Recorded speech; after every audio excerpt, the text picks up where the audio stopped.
आंगुरी में डसै काला ना गोबला मझरवैया बोलाई दा आंगुरी में डसै काला ना गोबला मझरवैया बोलाई दा सास के बोलाई दा ससुर के बोलाई दा सास के बोलाई दा ससुर के बोलाई दा मम्मी जी से भेटिया कराई दा भला मझरवैया बोलाई दा मम्मी जी से भेटिया कराई दा भला मझरवैया बोलाई दा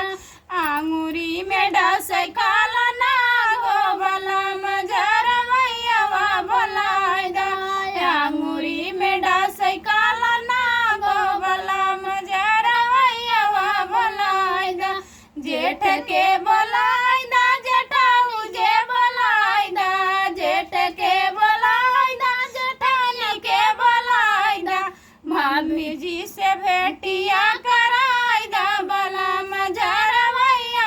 बोलाई दा भाइयों से भेटिया कराई दा भला मझरवैया बोलाई दा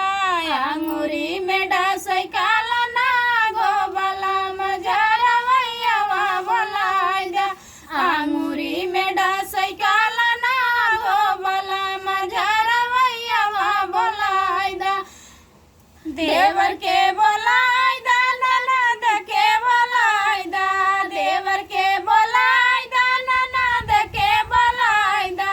भाभी से भेटिया कराई दा भला मझरवैया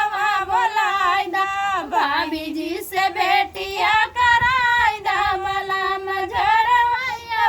बोलाई दा आंगू